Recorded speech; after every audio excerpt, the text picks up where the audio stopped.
Star उत्सव पर देखिए आपके चहीते शोज कल से डीडी फ्री डिश पर।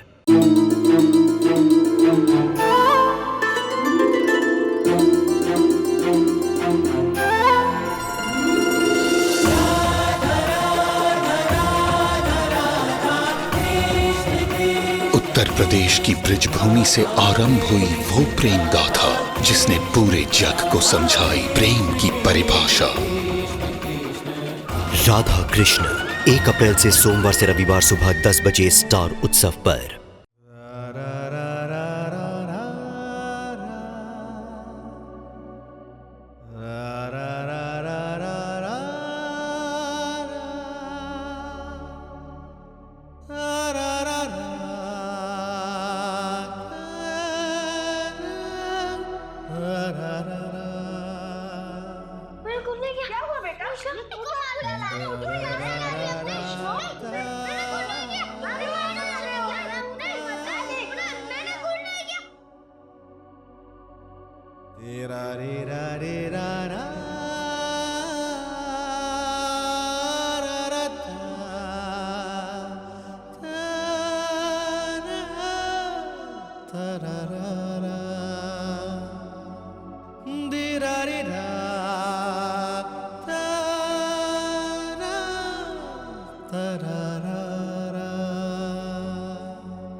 आलेख, यहाँ क्यों बैठे हो? चलो उठो, उठो। अच्छा बताओ, ये हमारा क्लास है ना? तो फिर हम कहाँ बैठते थे? करेक्ट, यहाँ पर बैठकर हम टीचर्स की नजरों से बचकर शैतानी किया करते थे, है ना? चलो, इस बेंच पर बैठकर पुरानी यादें ताजा करें और फिर आइसक्रीम खाने जाएंगे, okay? Yes yes, okay okay. बैठो ना, बैठो तुम भी। दोस्त तुम भी आओ ना, इधर आओ, जल्दी आओ, जल्दी आओ।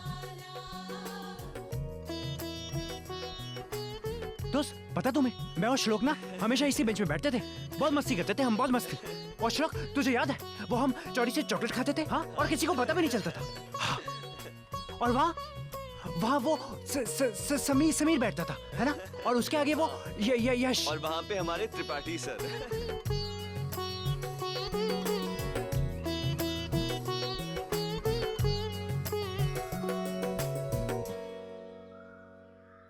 श्लोक, वो देख, वो त्रिपाठी सर, वही है ना? हाँ वही है। क्या मैं आप लोगों को जानता हूँ? सर हम आपके स्टूडेंट्स थे। मैं श्लोक। सर बहुत साल पहले। मैं आलेख राजवंश। हाँ, याद आया, तुम दोनों यहीं पढ़ते थे ना, 5th C में? जी सर। और पता है सर, हम ना ब्लैक बोर्ड पे ना आपका कार्टून बनाते थे, कार्टून बहुत मस्ती करते थे हम। और वो जो यश और समीर था ना, समीर, हाँ, वो आपके जाने के बाद ना आपका बहुत मजाक उड़ाता था। और पता क्या बोलता था आपको बोलता था ये ना एलिफेंट है, एलिफेंट। ओफो श्लोक, चुप ना, इतने दिनों बाद तो सर मिले, अब उनको बताना तो दो ना मुझे सब कुछ। कोई बात नहीं श्लोक, बोलने दो, मैं बुरा नहीं मानूंगा। जहाँ तक मुझे याद आ रहा है, तुम लोग स्कूल छोड़ के चले गए थे ना उसी साल? करेक्ट सर, उसी साल मेरे पिताजी का ट्रांसफर हो गया था। उस दिन के बाद आज आए हैं यहाँ पर। और श्लोक ने कहा कि ना हम ना अपने स्कूल चलते हैं, और हम यहाँ आ गए। Sorry sir, I forgot to introduce you. ये हैं। समझ गया, ये तुम्हारी पत्नी है ना?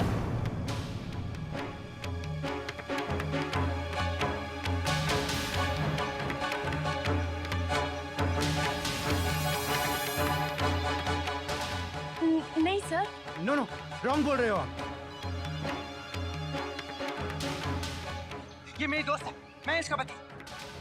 दोस्त तुम बोला ना इनको कि तुम मेरी पत्नी हो। जी, ये मेरे पति हैं। हाँ, माफ करना बेटा, मुझसे गलती हो गई। ओह, गलती हो गई है क्या? कोई बात नहीं।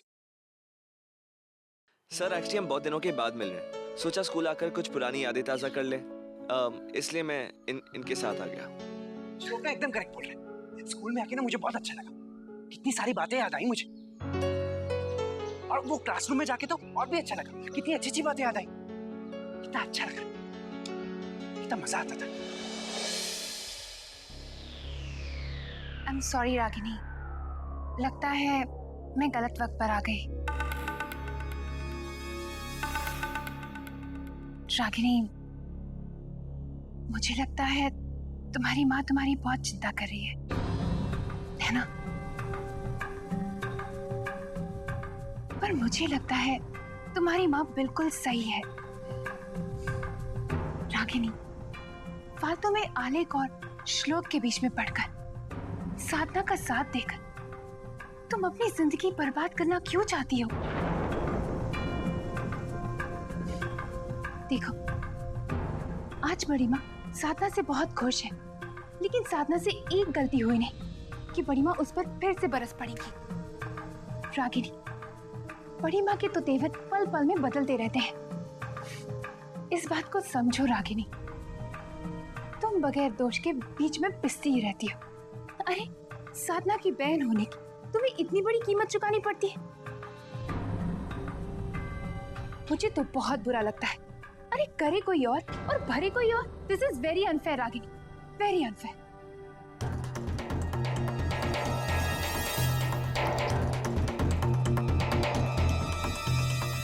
मेरी मानो तो रागिनी, तुम इन सब बातों से दूर रहो, वरना बड़ी माँ का भरोसा खो दोगी तो। मेरी बात मानो। थैंक्स भाभी, मेरी इतनी फिक्र करने के लिए। मैं जानती हूँ भाभी कि वक्त के साथ साथ रिश्तों में कठान पड़ ही जाती है, लेकिन भाभी, मेरा और साधना का रिश्ता एक अटूट रिश्ता है। क्या करें, हम दोनों बहनों में प्यार ही इतना है कि हालात चाहे जैसे भी हों, हम दोनों बहनों को रिश्ता निभाने और बनाए रखने में ज्यादा विश्वास है। और वैसे भी भाभी, इतने दिनों से इस घर में हूँ, क्या सही है और क्या गलत, इतनी तो समझ आ गई होगी ना मुझ में, है ना?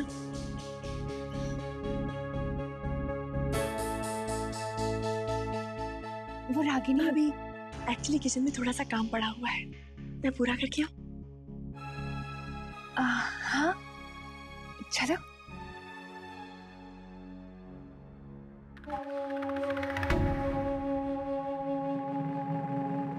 गांव की गवार के पास भी इससे ज्यादा दिमाग होगा। बेवकूफ कहेंगी।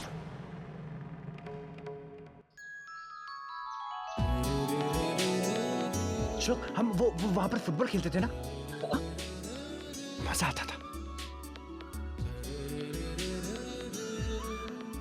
दोस्त, वो देखो झूला। हाँ, मैं जाऊं झूले पे? हाँ, मैं अभी आता हूं।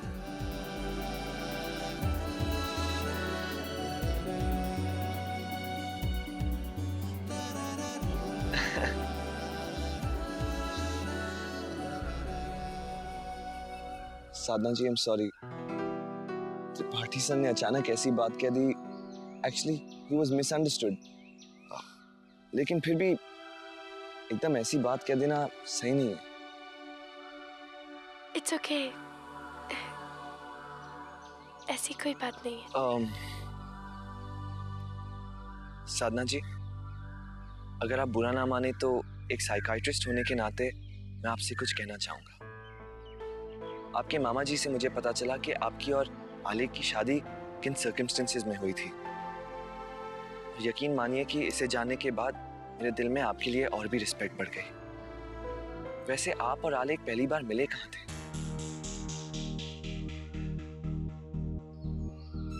आउट हाउस में। उस वक्त में राजवंश परिवार में मैं बच्चों को पढ़ाने चाहती थी। उस रात पार्टी थी, मेरी ड्रेस पर जूस गिर गया था। किसी ने मुझसे कहा कि आउट हाउस में जाके साफ कर लो। रात का वक्त था, मैं आउट हाउस के करीब गई तो मैंने वहां से चीखने चिल्लाने की आवाजें सुनी। पहले भी मैं वहां आती जाती थी और कई बार वहां से हारमोनिका की आवाजें सुनती। किसी तरह हिम्मत करके मैं करीब गई। वहां थोड़ा सा दरवाजा खुला था। मैं अंदर गई और मैंने वहां देखा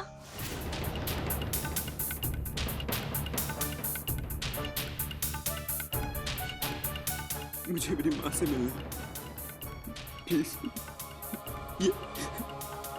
ये रस्सी खोल दो। फिर आलेख जी वहां से भाग निकले और उन्होंने दरवाजा बाहर से बंद कर दिया।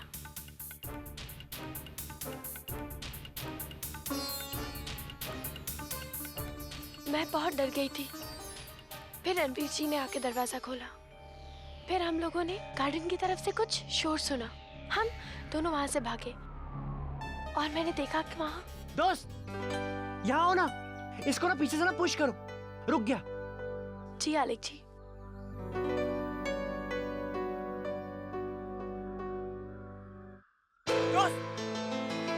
अरे अरे दोस्त ये क्या हो गया? हाँ कितना खून निकल रहा है। मैं निकालता हूँ। हाँ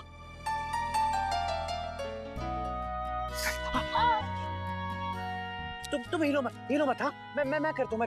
छोड़ो ना, मैं करता हूँ।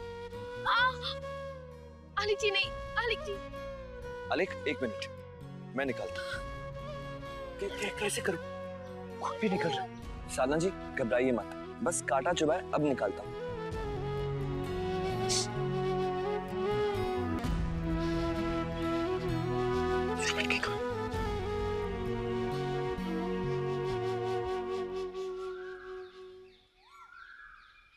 दोस्त तुम ठीक हो ना? हाँ जी। थैंक यू श्लोक, थैंक यू। एनी टाइम आलेख। दोस्त मैं दवाई लगा दूं इस पे? नहीं आलेख जी, अब खून बंद हो गया। अच्छा क्योंकि अब तुम्हें दर्द तो नहीं हो रही ना? हाँ नहीं। चलो उठो। हाँ उठो आराम से दोस्त। हाँ हाँ चलो ओके। अरे आराम से, तुम्हें लगी तो नहीं? हाँ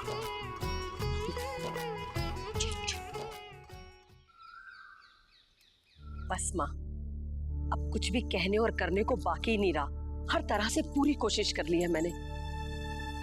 फिर किस्सा ही खत्म कर देना कोशी। अरे इंसान मन दो मन बोझ तो ढोले, पर चिंता का बोझ नहीं ढोया जाता। इधर कुछ दिनों से मैं देख रही हूँ तू तो परेशानी को खुद ही दावत देती है कि आ भाई बैठ जा मेरे सर पे। कोशी जरा सोच के देख कि अगर आलेख बाबू ठीक हो जाएंगे तो वसुंधरा जी ना तो साधना पर नाराज होंगी और ना ही रागनी पर कुछ असर पड़ेगा। ये जो तू फिक्र के मारे पगलाई रहती है ना कोशी, इससे तो रागनी की परेशानियां और बढ़ जाएंगी। बेहतर यही होगा बेटा कि तू रागिनी की जिंदगी में दखल देना छोड़ दे, उसे अपने फैसले खुद लेने दे।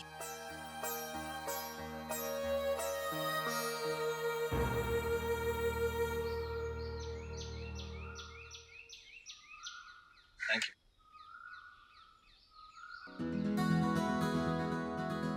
श्लोक हमने ना बहुत अच्छा किया जो हम यहाँ आ गए, है ना? मुझे ना तो कितनी पुरानी बातें याद आ गई, है ना? बहुत मजा आया मुझे। मैं तो ना यहाँ आके ना बहुत हैप्पी हूँ। हाँ ठीक है, मेरे बच्चे ने होमवर्क खत्म नहीं किया, लेकिन इसका मतलब ये तो नहीं कि आप जब देखो तब पनिशमेंट देते रहेंगे। देखिए मिसेस खन्ना, आप मेरी बात समझने की कोशिश कीजिए। क्या समझूं मैं? आप जब चाहे तब उसे पनिशमेंट दे देंगे क्या?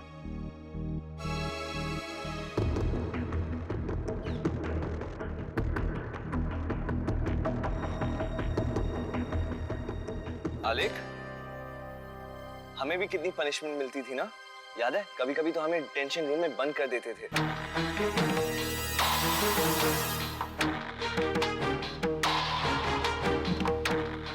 मुझे तो स्कूल के बाद भी बंद करके रखते थे।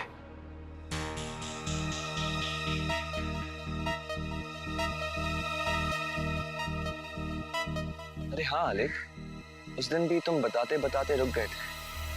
अगर तुम अमेरिका में नहीं थे तो फिर इतने साल थे कहाँ?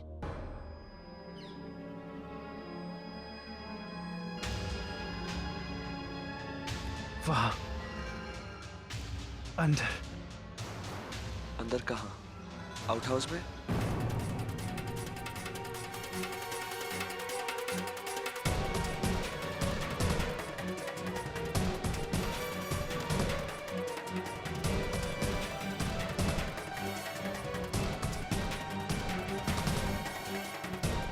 तुम्हारी दोस्त ने मुझे बताया कि वो तुम्हें आउट हाउस में मिली थी, तुम्हें वहां क्यों रहना पड़ा? नहीं, पता नहीं, मैं वही रहता था, आउट हाउस में। लेकिन आलेख, तुम्हें वहां क्यों रहना पड़ा?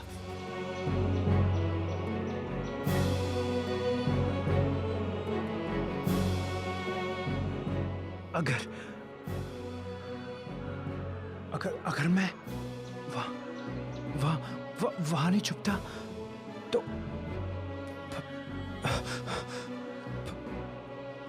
पुलिस मुझे पकड़ के ले जाती। आलेख, पुलिस तुम्हें क्यों पकड़ती? नहीं,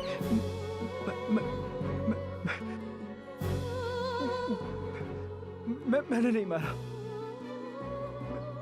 मैं किसी को नहीं मारा। और वो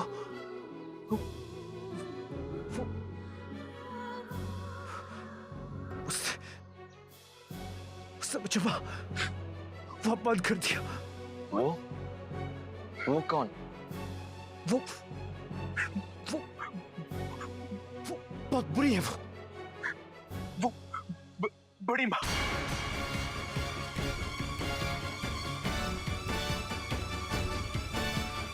लेकिन जब तुम्हारे दोस्त ने तुम्हारे हाथ में बंदी रस्सी खोल दी थी, तुम वहां से भाग क्यों गए थे?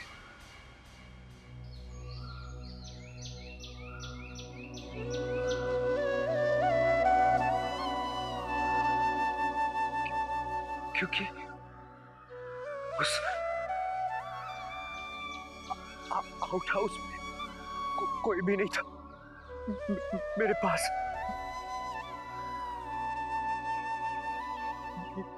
मेरे पास कोई नहीं आता था, मैं एकदम अकेला था ना। आलेख जी, पर आप छत पर क्यों चले गए थे? मैं तो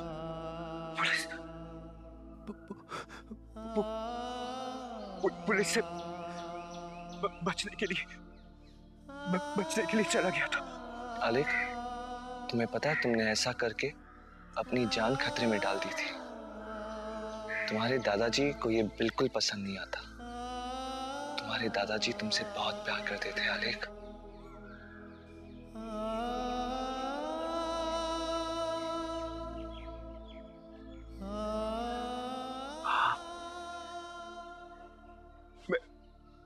मैं भी तो उनको प्यार करता था। हमेशा कमरे में अकेला उन्हीं को तो याद करता था।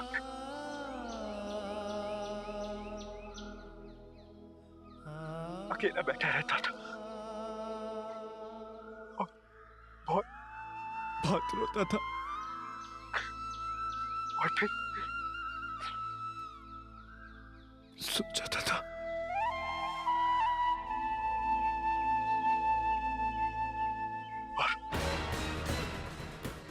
और वो जो है ना, बड़ी माँ, बहुत बुरी है वो, बहुत बुरी। मुझे जबरदस्ती कमरे में बंद करके रखती थी। बस एक मेरी छोटी माँ जो मेरा इतना ख्याल रखती थी, मुझे खाना देती थी। डर के मारे कोई इनके पास नहीं आता था। नहीं, झूठ है ये, झूठ। दोस्त, ये एकदम झूठ है, एकदम झूठ। मैं वहां एकदम अकेला था। मेरे पास कोई भी नहीं था। मुझे कोई प्यार नहीं करता था। बस मेरे दादाजी थे और मेरी छोटी जो मुझसे प्यार करते थे। उसके बाद तुम आई, तुमने मुझे बहुत प्यार किया और मैं हैप्पी हूं। मैं बहुत सैड था। मुझे कोई प्यार नहीं करता। नहीं आलोक जी,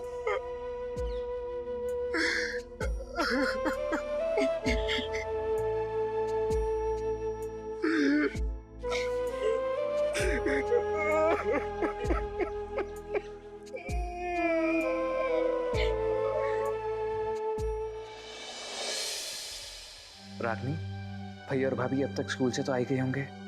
नहीं रणवीर, अभी तक तो वापस नहीं लौटे हैं, लेकिन हाँ बस आने ही वाले होंगे।